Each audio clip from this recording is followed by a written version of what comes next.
Il rencontre celui qu'il qualifie depuis 7 ans de président illégitime. C'est lui qui l'accuse d'avoir volé sa victoire et d'avoir organisé des simulacres d'élection. Alors le peuple est en droit de se demander où est la constance? Où est passée la vérité des cieux? Président Martin Fayulu, qu'allez-vous, jeunes engagés dans la culture démocratique, comprendre de ce geste? Est-ce un tournant stratégique ou un signe d'apaisement national? Beaucoup de Congolais continuent d'interpréter votre revirement à 360 degrés comme une capitulation, pire encore comme une transaction politique, car jugeant la plupart de vos actes comme légitimant ce même pouvoir que vous combattez hier. Alors, Président Martin Fayulu, que répondez-vous à ceux qui disent que vous avez trahi vos propres combats? Que répondez-vous à ceux qui disent que vous avez vendu la vérité des urnes contre quelques promesses?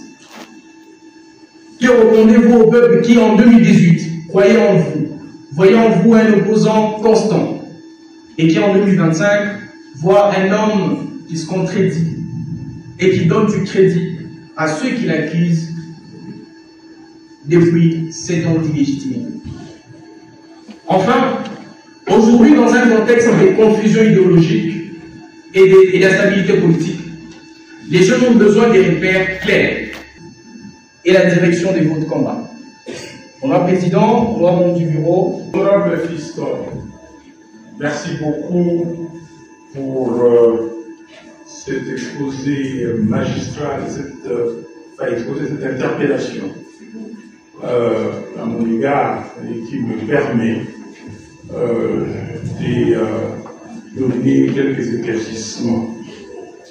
Mais je suis totalement d'accord avec vous que vous atterrissez que l'histoire retiendra que la constance, la cohérence et la fidélité aux principes valent plus que toute autre chose. Et je suis d'accord et je peux vous dire que je suis parmi ceux, je peux me réclamer sur ce que vous dites, la cohérence, la constance et la fidélité à mes principes et à mes valeurs. Il y a des choses que vous voyez et je vous demande de suivre ce qui se passe dans le monde. Si vous prenez vos principes et j'aimerais que quelqu'un, vous-même, honorable Fiston, de passer ici et de dire quels sont ceux de mes principes que j'ai altérés. Il faut me le dire. Alors, on va aller dans le détail. Je prendrai un peu plus de temps parce que... c'est accordé, Monsieur le Président. Merci beaucoup. Et parce que vous le dites bien, la parole doit rimer avec la vérité, la cohérence et la transparence. On parle de trame de votre exposé et c'est toujours cette constance, vérité et cohérence. Par les demandes de transparence, et vous dites que j'étais champion de la vérité des choses. Oui, je suis et je continue à les rester. Je suis champion de la vérité tout court. Je suis champion de l'intégrité. Je suis champion de l'intégrité. Je peux mettre comme ça ma mère là, à mon âge, je l'ai 69 ans bientôt. Je veux dire, il n'existe personne sur cette terre des hommes, je n'ai pas dit au Congo, sur cette terre des hommes, qui m'a donné un jour un franc intimement, qui m'a corrompu, n'existait pas. Je travaillais dans la plus grande société du monde. Je pourrais être millionnaire, ExxonMobil. J'étais directeur général dans des pays où, si vous êtes là, si vous travaillez au Nigeria, allez demander. Si vous travaillez en Éthiopie, pays enclavé, quand un directeur général, il peut sortir avec combien de millions au Mali? Je ne l'ai pas fait. Donc, et j'ai fait cette proclamation de foi dès l'entame de votre, pour vous répondre. En 2023, vous dites refus, nous avons fait des manifestations. Vous avez fait, en mai, nous avons fait une manifestation ici à Kamba, et ça a pris beaucoup d'ampleur. Et puis, arrivé au moment de matérialiser ce que nous avons dit. Vous avez dit, il faut associer la parole à l'acte, l'acte à la parole. Les amis ont dit, ah non. Et nous, le 19 juin, au nom du groupe, j'ai fait une déclaration en disant que la MOCA ne présentera aucune candidature à tous les niveaux des élections si le fichier électoral n'est pas audité. M. Kadima, président de la CNI, a eu peur. Il a convoqué une réunion. Le 30 juin, nous sommes partis à l'hôtel Fleuve Congo.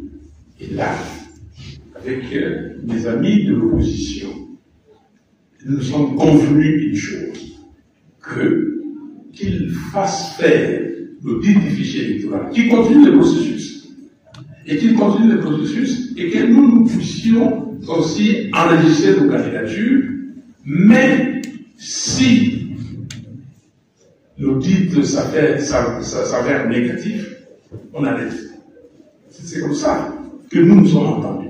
Il nous a dit qu'il ne pouvait pas répondre là tout de suite, il devait consulter la plénière.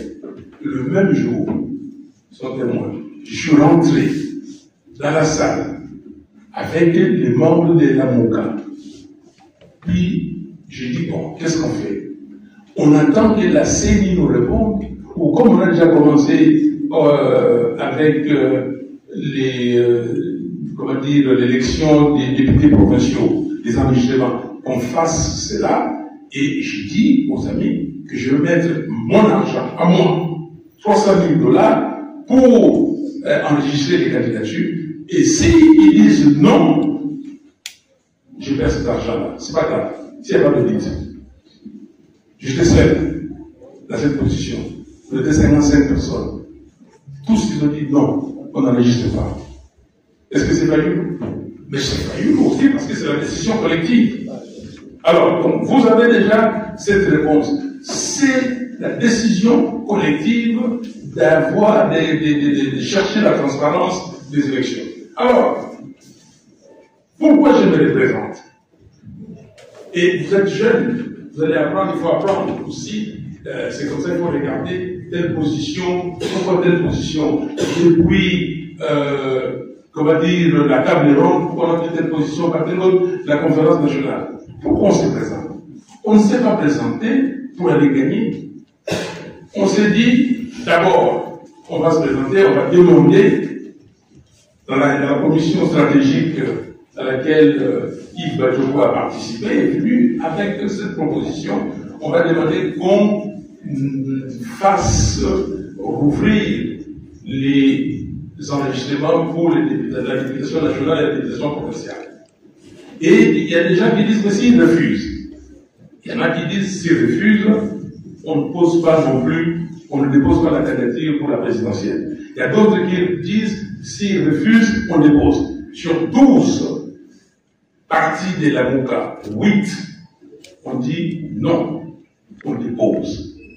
On dépose pourquoi? On dépose, c'est comme ça que Seth Kikouni, qui était membre de la MOCA à l'époque, qui a dit qu'on ne dépose pas. Et il y a un autre gars qui était à l'Oumagie, qui a dit qu'on ne dépose pas. Maître Nico Maïngé, qui a dit qu'on ne dépose pas. Seth Kikouni et ses membres, et un autre, Chivapa, ils sont partis, ils ont quitté la MOCA, ils ont dit que non. Nous sommes stricts, on ne dépose pas. Nico Maïngé a dit que non. Moi, je me rallie à la position de la majorité, il est revenu. Et on dépose pourquoi? Parce que nous avons déjà compris toutes les manœuvres qui ont été faites pour la tricherie. On savait que dans les bureaux de vote, c'était les directeurs d'école, c'était les membres de l'Union sacrée, que tout était fait, qu'on avait mis des dames, des vieilles dames qui savaient lire et écrire, et des papas, quand une vieille dame qui ne sait pas lire et écrire vient, cette dame-là vient, on dit Mourégui, et puis eux ils votent. La dame ou le monsieur. Donc, nous savions. On s'est dit, on va troubler ces mécanismes. Entrer, ça va changer. Et par le fait que nous avons décidé d'entrer, ils ont donné des machines à tout le monde. Vous n'avez pas vu des machines? Et ces machines ont discrédité cette élection. Et ils se sont dit que non, même si on donne des machines, il faisons les élections en plusieurs jours. La loi dit c'est en 10 heures, une journée. Et donc, c'était fait à dessein. Et c'est la stratégie. Si vous ne connaissez pas la stratégie, vous le voyez de loin, vous dites qu'on change. Sinon, Félix serait aujourd'hui élu dans la tricherie là, mais que personne n'aurait vu la tricherie, et il serait légitime. Et tout le monde entier a vu que ce n'était pas légitime. Donc, vous avez compris pourquoi nous l'avons fait à dessein. Nous sommes partis, parce qu'il s'était dit déjà, ah oui, il a parlé de vérité des jurons. Là, on peut lui démontrer, on va lui donner 6 députés, c'était déjà calculé. On va lui donner 6% à la présidentielle. On le savait. Si vous faites la politique, ou même dans la vie tout court, il faut vous renseigner, il faut avoir l'information. Donc, alors, vous posez des questions. Comment expliquer ça? Je viens de vous expliquer. Qui doit comprendre la jeunesse? La jeunesse doit comprendre qu'elle ne doit pas être comme des moutons des allures. Allez comme ça. Et je vous ai parlé d'avoir des think tanks. Je vous ai parlé de vous former, de vous informer. Tout ça. La jeunesse doit comprendre que la vie, ce n'est pas une équation à un inconnu. Ou quand j'étais à l'école primaire, quand on me disait -1 plus 1, je disais c'est impossible. Mais quelqu'un me dit non, mais quand vous allez à niveau cycle d'orientation, vous saurez que c'est possible. Et après, j'ai commencé à faire des équations plus compliquées. Après, je suis allé dans les intégrales. Après, j'ai fait la topologie avec des boucles ouvertes, des boucles fermées. Après, la vie, c'est comme ça, c'est complexe. Et si vous ne voulez pas saisir cette complexité, et pour arriver à savoir ce qu'il faut, et vous ne saurez pas faire les choses correctement. Vous continuez, honorable fiston. Vous dites à 2025, 7 ans plus tard, vous rencontrez Félix Tshisekedi.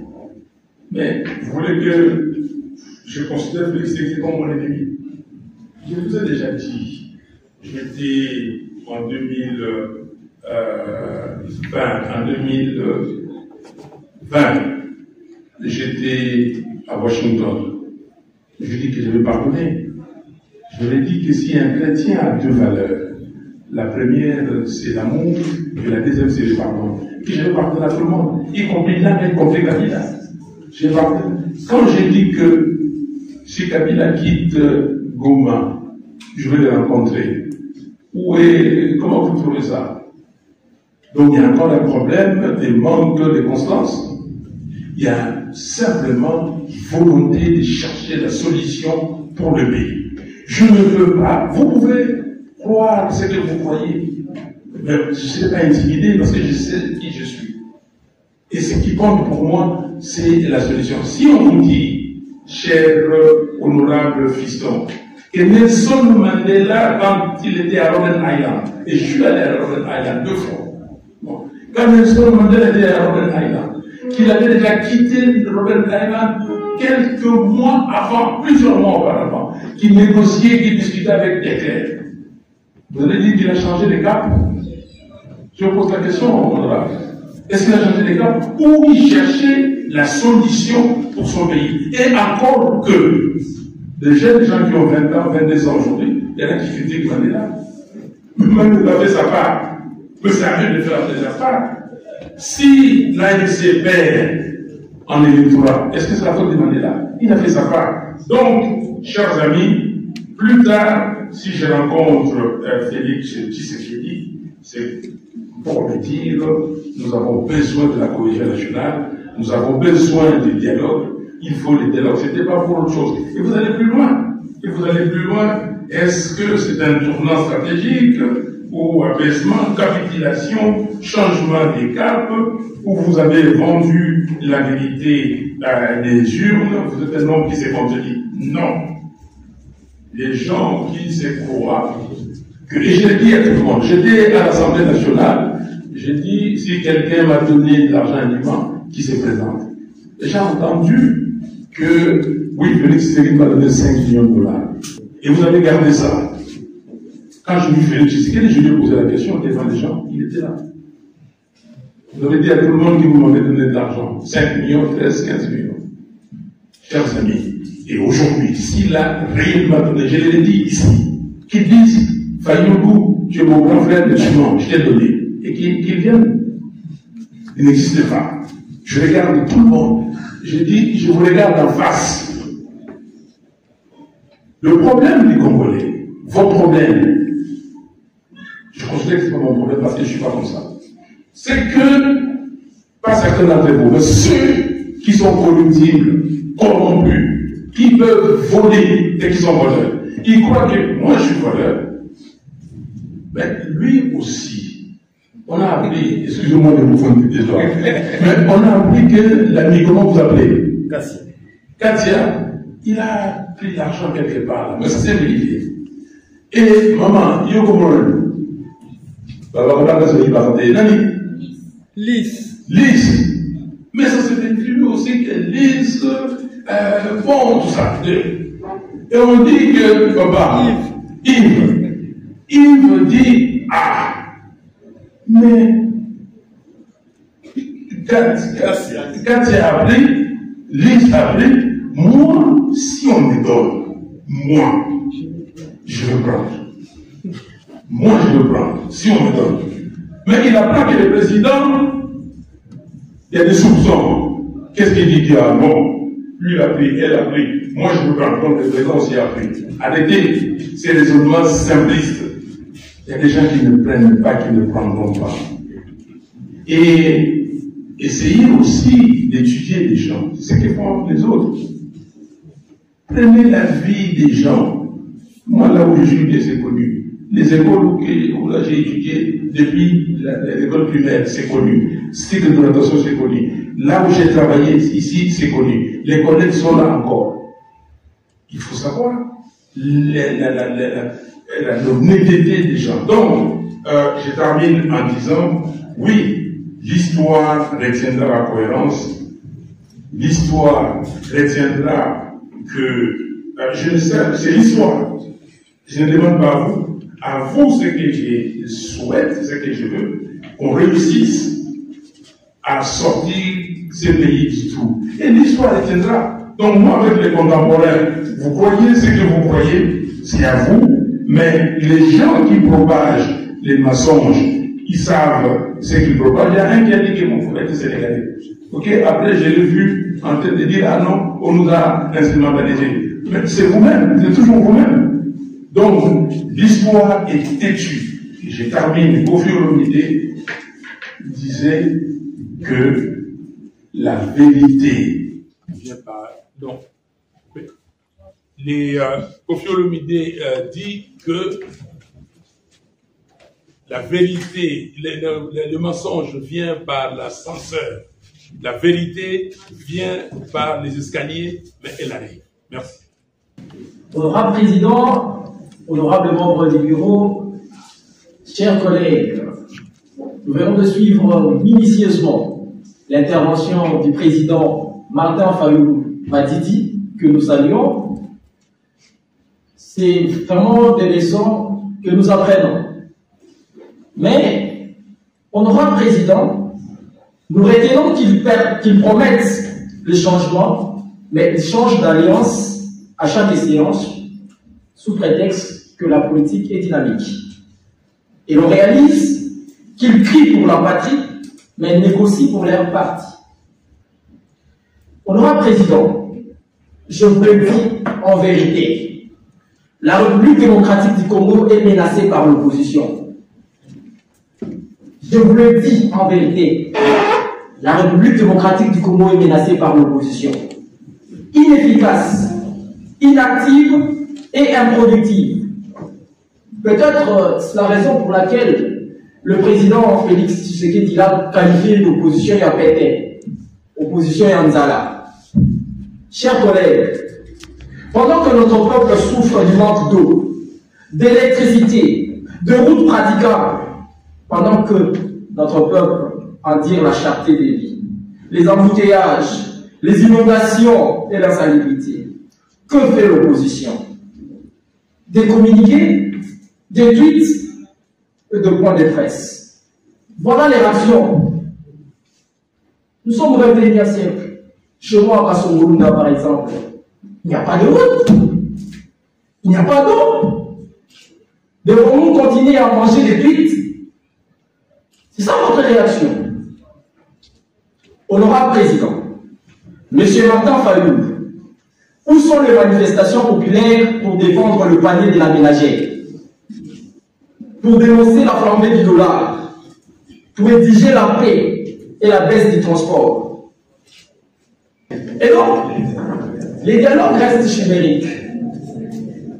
Et ils ont retrouvé leur place ailleurs, en exil. Tandis que le peuple souffre, lui reste abandonné à son triste sort. Pour ce faire, j'ai à ce sujet 3 questions précises à vous poser. La première question: pourquoi l'opposition ne respecte-t-elle pas la loi qui l'organise? La deuxième question: pourquoi persiste-t-elle dans les divisions? Et la troisième question, la dernière, pour que je finisse: que répondez-vous à ceux qui vous accusent d'avoir trahi les combats en rencontrant le président Tshisekedi? Là, je fais allusion aux opposants. C'est quand même attention à la sémantique, parce que la Linga, là, depuis Mongo, la campagne, donc il faut faire très attention. Très attention. Alors, vous parlez des changements, mais vous changez vous-même. Et je négocie pour mon parti. Monsieur le Président, honorable parlementaire, honorable Michel, si je négocie pour mon parti, c'est que je fais ici, il n'y a pas de dames, et c'est les ministres aujourd'hui, oui ou non? On les a consultés. Et si moi j'avais dit oui, allez-y, tout ça, les copains qu'elle comme ça, pour que ça soit nickel. C'est la vérité. Donc, s'il vous plaît, soyez circonspect. N'essayez pas d'ameuter ou d'amuser la galerie. C'est très dangereux. Vous êtes parlementaire, vous êtes étudiant, et vous devez savoir ce que vous dites. Dites des choses sensées. Et vous savez, le mensonge, je dis encore, le mensonge, ça va très vite. Et ce monde aime des choses comme ça. La vérité est très difficile, mais ça arrive toujours. Et vous, et c'est comme ça que vous êtes étudiant. C'est comme ça que vous êtes élite. C'est ça qui vous permet, dans cet élitisme, cette connaissance que vous acquérez, ces discussions ici, d'aller à la maison, les parents ou les voisins qui n'ont pas votre niveau. C'est vous éclairer les amis. C'est comme ça qu'on dit d'organiser des forums, des rencontres dans les quartiers pour éclairer. C'est comme ça que le monde s'est développé ailleurs. Donc, je négocie avec personne. Si je devais être ministre, je devais l'être déjà à l'âge de 35 ans et à 47 ans. Ils sont là, ils m'ont proposé. J'étais à la conférence nationale souveraine. On a payé les gardiens, mais je n'ai pas touché les gardiens. J'avais quel âge? Je n'avais pas les niveaux de revenus que j'ai aujourd'hui. J'ai été député ici, on a dit que le mandat est terminé, on a dit 1 an. Et 1 an après, on nous payait. J'ai pris l'argent de l'État, j'ai remis à la caisse de l'État. Honorable Michel, vous n'êtes pas au courant de ça? Vous n'êtes pas au courant que j'ai remis l'argent au trésor public? Vous êtes au courant? Non, si vous n'êtes pas au courant, on vous dit, j'ai remis l'argent de l'État et ça personne ne m'a demandé. Je pouvais faire comme tout le monde. J'étais député à l'Assemblée nationale. Les députés prenaient l'argent tel. Mais que le président de l'Assemblée nationale, les questeurs ou la questeur, qu'elles disent un jour Fayou a équipé avec qui à Zubon. Qu'elles disent, cher ami, ne vous mettez pas dans des lieux communs, comme tout citoyen qui parle sans vérifier ce qu'il dit, sans avoir de sous-bassement, de sous-compte de ce qu'il dit. J'ai négocié pour mon parti. C'est extrêmement grave. C'est extrêmement grave. Et vous savez, les jeunes du parti disent, ah non, ben voilà, vous connaissez, lui, il est plein de des problèmes. Il a 10 millions, il était là. 10 millions de dollars. Alors, la RDC est menacée par l'opposition. Non, la RDC est menacée par vous, par des propos irresponsables. La RDC est menacée pas par vous tous ici, par ces gens des propos. La RDC est menacée par sa population qui ne veut pas être mature. La RDC est menacée par sa jeunesse qui ne veut pas prendre sa responsabilité. Qui est ces jeunes? Ces jeunes, c'est là qu'ils sont venus me voir. Vous dites, mais allez-y, allez voir Félix Tshisekedi, allez voir les autres, allez voir tout le monde. Mais faisons la vérité ici. De quoi on parle? Si vous voulez amuser la galerie, vous voulez distraire les gens pour les envoyer à Couillonville et vous faites des choses, allons-y. Et soyez distraits. Moi, je ne suis pas distrait. Donc, pendant que notre peuple souffre, qui fait l'opposition? On fait des communiqués, on fait des tweets. Mais qu'est-ce que vous faites? Moi, j'ai reçu la balle de ça ici. Vous avez reçu une balle? J'avais votre âge, j'ai marché ici, la place Victoire. On va pointer comme ça, on va vous tuer. Là, place Victoire, on a tué des gens, j'ai vu des gens tomber devant moi. Combien de fois j'ai vu des gens tomber devant moi? Qu'est-ce qu'on fait? J'ai organisé des manifestations, Tchangou, là-bas, on nous a tabassé, tout ça, là, sous le régime Tshisekedi. Vous n'avez pas vu ça? Et vous avez participé? Si j'appelle demain la manifestation, vous viendrez? Est-ce que vous viendrez? Donc, oui, certains viendront. Je ne dis pas non, parce que dans ces manifestations, il y a des gens. Mais, comme on dit à Lingala,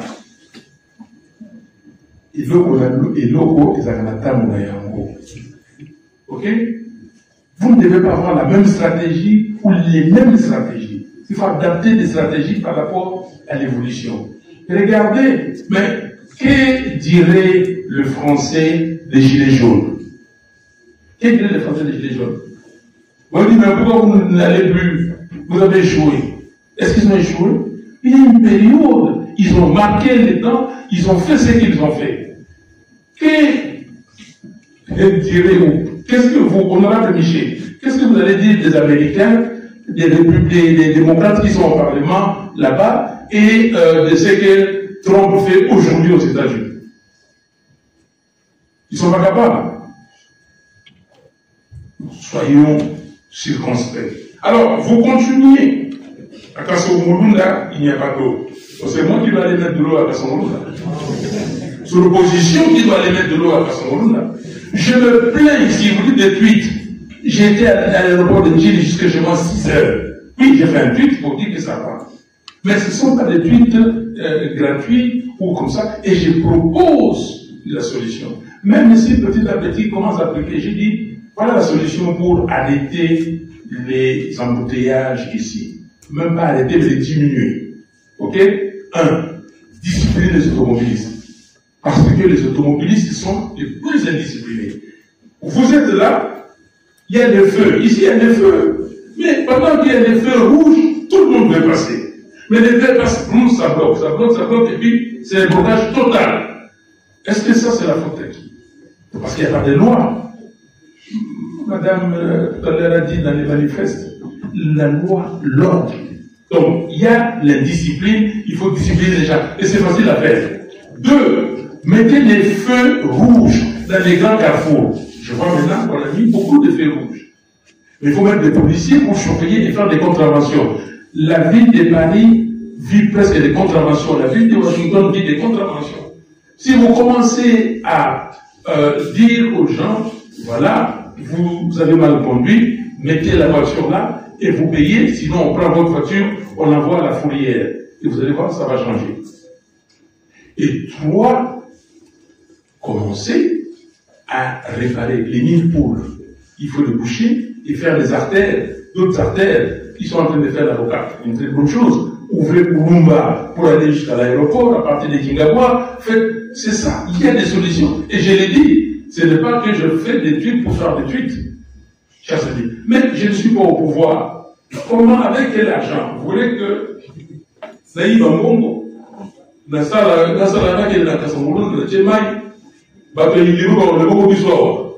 la Et les gens dégoûtés vont dire, ah non, vous faites seulement là-bas et ici. Moins que ce soit par solidarité, solidarité bien évidée, qui donne de l'argent comme ça gratuitement aux gens, ça veut dire que c'est un voleur. Ok? Parce qu'il a volé l'argent de l'État. Et vous ne savez pas ce que moi j'ai fait. Je paye, comment dire, les études de certains étudiants, j'interviens, mais c'est ma solidarité. C'est ce que nous a réclamé. Alors, cher honorable Miché, donc je vous dis que changez de leadership. Il y a 18 défis ici. Je vais rappeler ça à la fin. Et si vous, honorable Miché, vous avez les manifestes de Kisangani? J'ai pas eu de donner. Non, je lui donne. Donnez ça à honorable Miché. Qui lise les manifestes de Kisangani, il comprendra. Honorable Miché, venez prendre le manifeste. Voilà, lisez et comme venez me voir pour me dire ce que vous avez compris. Et nous avons les 18 défis là. Il faut les affronter un à un pour que le Congo soit ce pays que Lumumba a rêvé. Mais pour les affronter, il faut des gens capables, des gens compétents, il faut des gens responsables. Je termine en disant, parce que vous avez dit pourquoi l'opposition ne respecte pas la loi qui régit l'opposition. Il est où cette loi? Qui respecte quoi dans ces pays? Qui respecte quoi? Alors vous dites que les autres ont trouvé leur place en exil et les dialogues restent chimériques.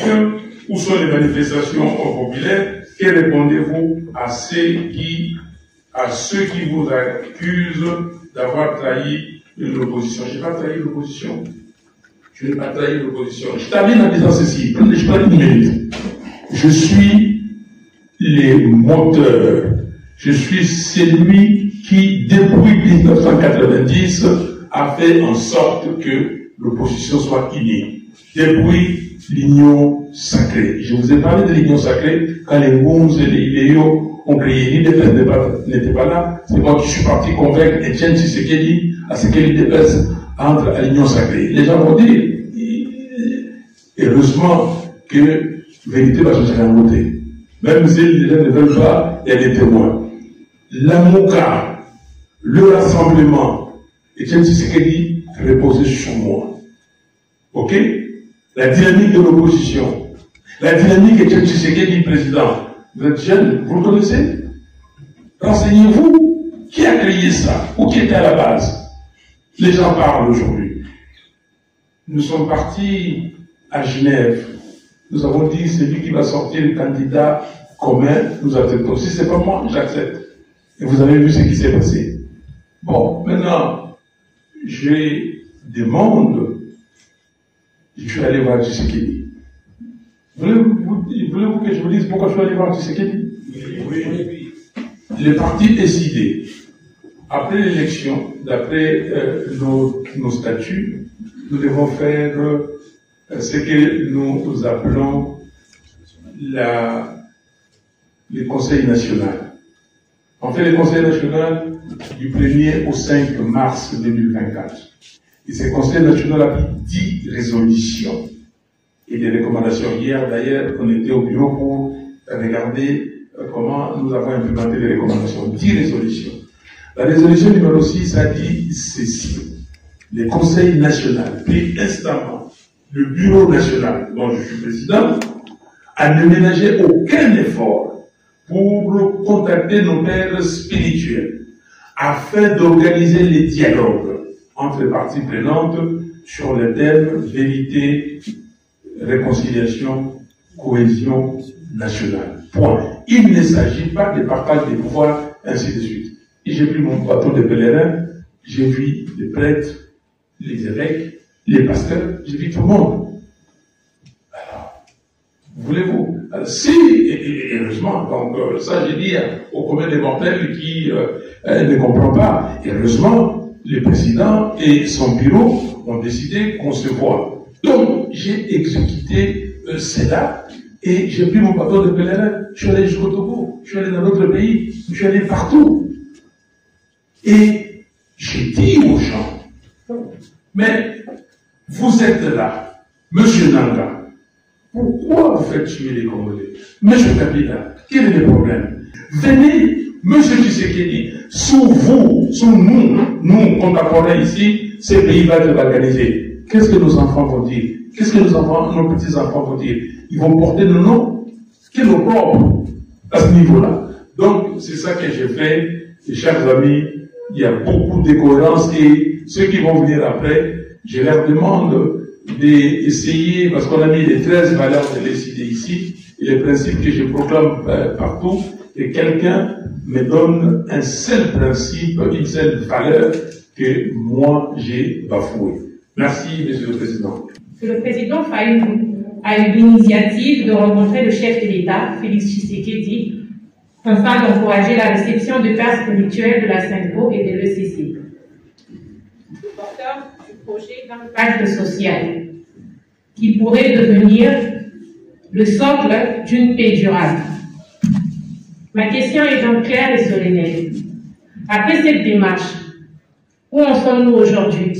Et, Monsieur le Président Fayou, quels actes concrets avez-vous menés afin que ces dialogues, tant espérés par le peuple congolais, arrêtent d'être un horizon lointain, mais qu'ils deviennent une réalité vivante? Car, chers collègues, notre peuple n'attend plus de discours. Il attend des ponts là où il y a des murs, et il attend une sémence de paix là où la haine a creusé des sillons. J'ai été président. Merci, honorable Lys. Voulu applaudir l'honorable Lys.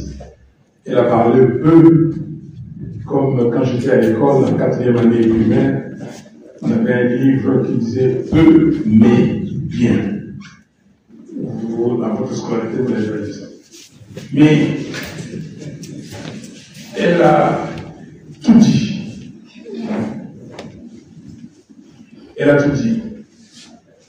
Et elle dit que notre destin, c'est parce que c'est de ça qu'il s'agit, notre destin collectif se trouve à la croisée des chemins.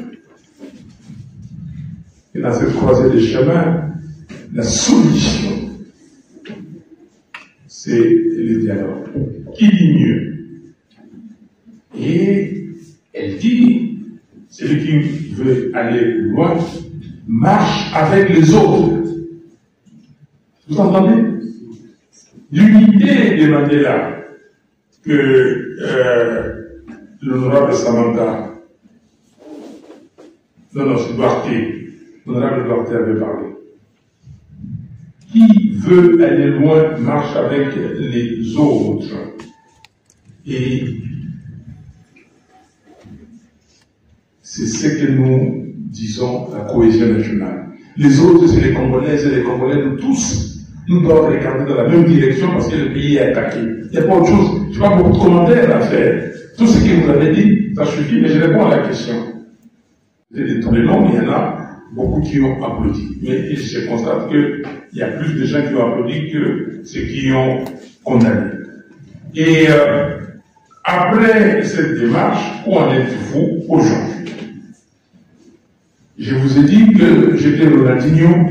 J'ai dribblé toute l'équipe adverse, je suis resté face au gardien, j'ai été rasé et pénalisé. J'ai demandé aux évêques et aux pasteurs de concrétiser. Mais ce que j'ai appris, nous tous, vous avez appris, ils nous ont envoyé une feuille de route qui est déjà élaborée. Une feuille de route avec 8 points, parce que nous, décidés d'Amouka, nous avons dit, il faut le dialogue. Il faut le dialogue, pour nous, c'était 6 points, très clairement. Ces points sont 1. Comment recouvrer l'intégrité territoriale de notre pays? Et là-dedans, nous devons parler de l'armée et des groupes armés. 2.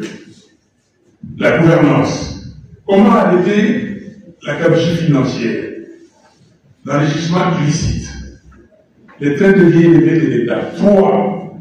Les droits humains. Comment arrêter les exactions ici, les violations systématiques des droits humains? 4. Les réformes électorales. Quelles sont les réformes électorales nécessaires à faire, y compris les lois électorales, les fichiers électoraux? Quelles sont ces réformes pour qu'en 2028, nous ayons des élections transparentes, crédibles et apaisée. 5.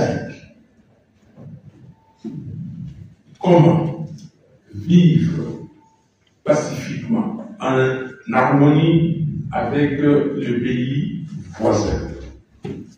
Comment? Donc, la coexistence pacifique. 6. Enfin, nous avons dit, est-ce que ce n'est pas le moment de faire, de voir tous les accords que nous avons signés, toutes les résolutions que nous avons eues depuis 1960, regardez la trame, où est-ce que nous sommes et voir la cohérence. Il faut qu'une commission s'occupe de ça. Voilà ce que nous avons dit. Et tout ça, vous ne pouvez pas être seul. Vous n'êtes pas seul Congolais. Les Congos n'appartiennent pas à un individu, pas à votre famille. Les Congos appartiennent à tous qui sont ici. Ceux qui sont morts, ils nous ont laissé les Congos. Mais ceux qui vont venir demain, après-demain. Donc c'est ça les Congos. C'est que là où nous sommes aujourd'hui, nous attendons que M. Félix Tshisekedi signe une ordonnance convoquant les dialogues. C'est à lui. C'est vous, le chef. Si vous êtes convaincu, comme vous, Honorable Lys, convaincu que c'est la solution. La solution, si les gens aussi sont responsables.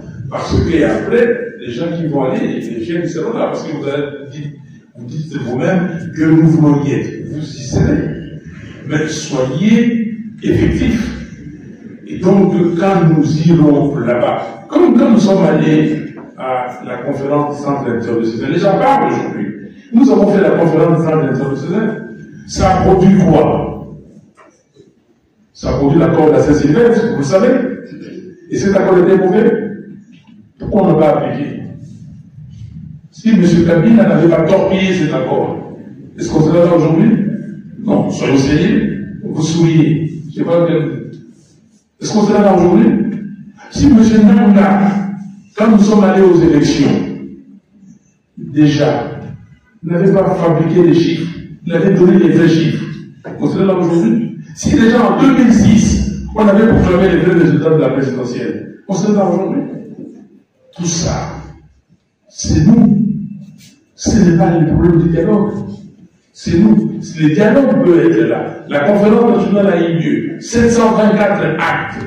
Ces actes-là n'ont pas été matérialisés. Pourquoi? Parce que le peuple a mouvement conférence, et après, le peuple a oublié. C'est ça l'intérêt de ce genre de rencontres. C'est ça l'intérêt d'interpeller les gens. Je suis interpellé, on s'interpelle, et nous disons qu'est-ce que nous faisons. Honorable, les actes concrets que j'ai posés, j'ai continué à dire aux gens qui peuvent influencer, il faut le dialogue.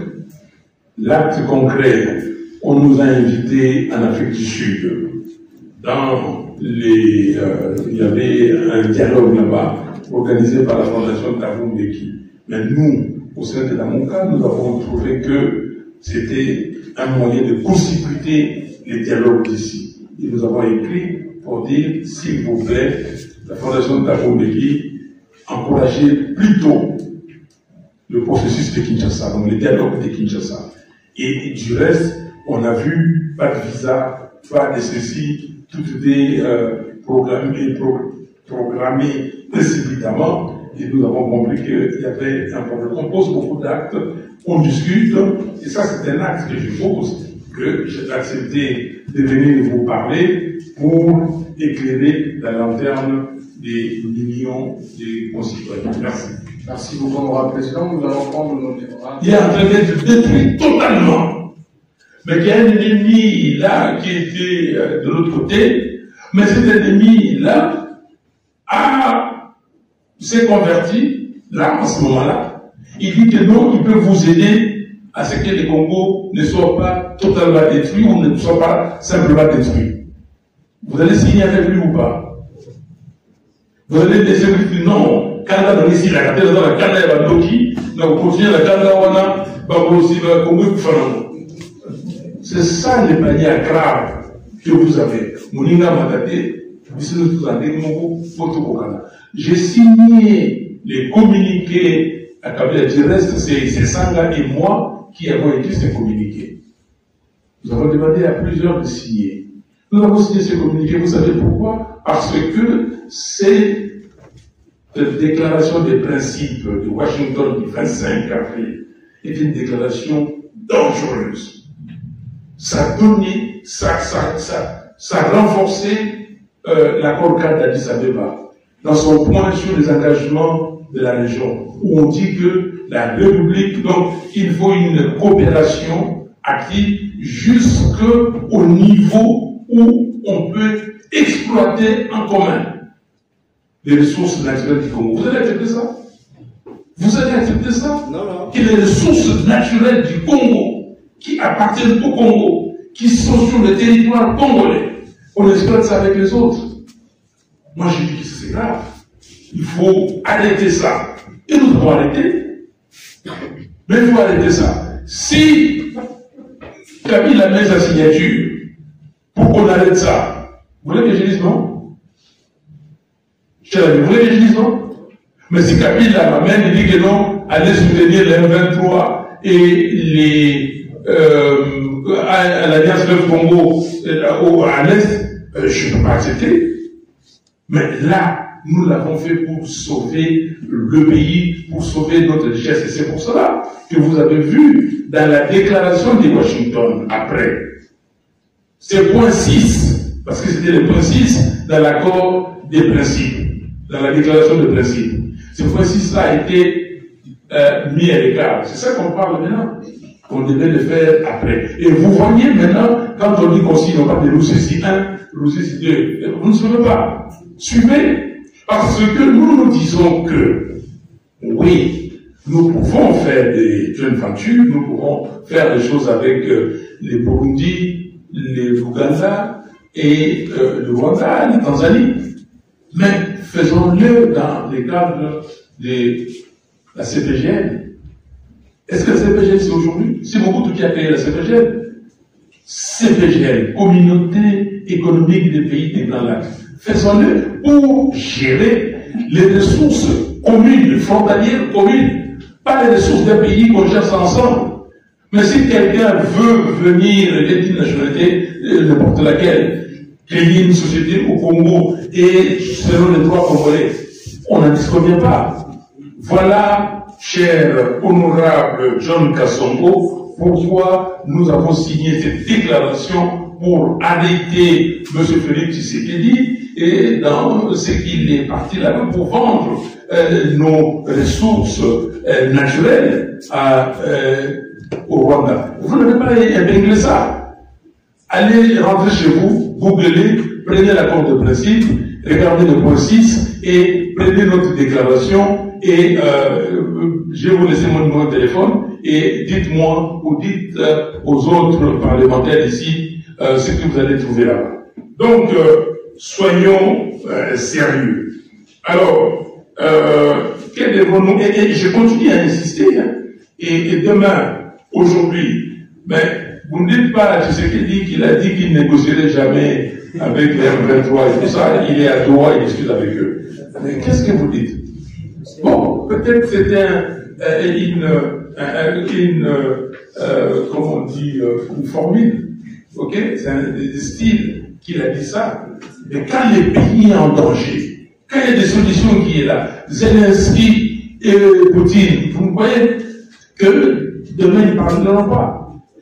Combien de choses que le président Trump a dit, et puis qu'il a vu que la réalité était différente, il s'est ajusté. Combien de fois? Soyons sérieux. Même si vous êtes des semi-touches, si nous travaillons pour le pays, il y a des choses qu'on décide à un très haut niveau, et là, je l'ai violé, et j'ai prouvé simplement que je n'ai pas de rancune, pas de rancœur. Je prouvais ce que je déclare, je suis un chrétien qui a ces deux valeurs fondamentales, l'amour et le pardon. Et j'ai vu Tshisekedi dans le même sens. On m'a posé cette question sur France 24, à RFI. Monsieur Fayulu, vous avez signé avec le parti des Kabila. Ça, c'était quand le 20 novembre 2024, mon secrétaire général Et c'est bien que dans les cadres sont partis à l'idée Congo, et les autres ont signé avec les partis membres du FCC. Nous avons signé contre le changement de la Constitution. Nous avons dit, alors vous ne voulez pas qu'on signe, quelqu'un vient ici, il dit que lui, il est CCCCO, il va rester là-bas, les Congo lui appartient, il change la Constitution quand il veut, et vous avez, et un ami a dit ici, un honorable parlementaire, il a dit, c'est lui qui veut aller plus loin, son honorable Lys marche avec les autres. Donc ces autres-là pensent la même chose, non au changement de la Constitution. Vous dites que moi je suis un solitaire, je marche en solo, je fais cavalier seul. Non, vous avez faux. Donc, honorable, je termine en disant que vous parlez de s'allier, si je suis devenu allié de ceux qui déstabilisent les Congos. Qui déstabilise les Congos? Je peux vous démontrer qu'il y a des gens qui sont au gouvernement qui déstabilisent les Congos. Je peux vous démontrer que Félix et Tshisekedi est parmi les gens qui déstabilisent les Congos. Je peux vous démontrer. Si vous voulez, je prends 5 minutes, je vous démontre par A plus B. Qui déstabilise les Congos? Ils sont nombreux. Je peux vous démontrer, il y a des gens que vous ne soupçonnez pas qui déstabilisent les Congos. Oui, Kabila déstabilise les Congos. Je suis le premier qui avait dit que quand Kabila était au pouvoir, qu'il y avait des pions tapis dans les institutions de la République. Je suis Monsieur le Président. Oui, mais c'est très important, cher ami. Il y a des pions tapis dans les institutions de la République, des pions inconscients et des pions conscients. Il y a des gens qui allaient commander les gars dans Moulou, dans le Kambongo, mais aussi nous avons la touche. Il y avait, et je l'ai dit, jusqu'aujourd'hui, il y a des pions tapis dans les institutions. Donc, c'est pas de la trahison. Mes paroles, comme vous les dites, j'avais dit sur le changement de la Constitution. Ok? Très simplement. Que Bouchard avait dit le changement de la Constitution ou l'inanition de la nation. Et j'ai dit à ces gens-là, ces gens-là sont des sorciers. Parce qu'ils veulent changer la Constitution. Comme il y en a aujourd'hui, je les traite de sorciers aussi, ceux qui sont dans les régimes actuels. Mata, professeur Mata, est avec moi. Je fais des conférences avec lui partout. Ici à Kinshasa, à l'université de Kinshasa. Nous sommes allés jusqu'à Washington. Et Mata a dit, comment voulez-vous qu'un individu s'appelle l'autorité morale? Et c'est aujourd'hui les champs. Mata, professeur d'université. Est-ce que vous trouvez ça normal? Chers amis, s'il vous plaît, et je vous appelle à étudier, à préparer vos leçons, à préparer vos interventions, à vous documenter. Prenez, je peux vous donner les tas de discours. Je parle de chaque 30 juin, je parle de chaque 30 décembre, depuis 2019. Je fais des tweets comme vous avez dit. Et regardez, vous allez voir une logique implacable dans mes interventions. Merci beaucoup. Monsieur le Président, Monsieur et Mesdames membres du bureau, Monsieur, Mesdames les parlementaires, je vous remercie beaucoup. Je vous remercie pour la franchise de vos propos. Et j'ai aimé l'ambiance. J'ai joué les jeux. Okay? Et vous n'êtes pas venu ici pour faire des complaisances. Vous avez dit ce que vous pensez et je vais vous donner des réponses. Oui, il est vrai que le destin national est menacé, comme j'avais dit au début. Le destin est menacé, pas condamné. Et je le dis et je le répète, le Congo, notre pays, a déjà connu des phases de renaissance. On va les naître. Mais ces phases de renaissance ont toujours été portées par les jeunes que vous êtes. Je vous demande, par rapport à tout ce que nous venons de dire ici, de faire votre introspection et de dire, de voir ce que vous pouvez faire. Je vous ai dit beaucoup de choses. Vous devez vous lever. Cette génération doit faire en sorte que ces pays ne soient pas balkanisée. Cette génération doit faire en sorte que les violations systématiques des droits de l'homme s'arrêtent. Cette génération, la vôtre, doit faire en sorte que les enrichissements illicites soient bannis, que la gouvernance soit intègre.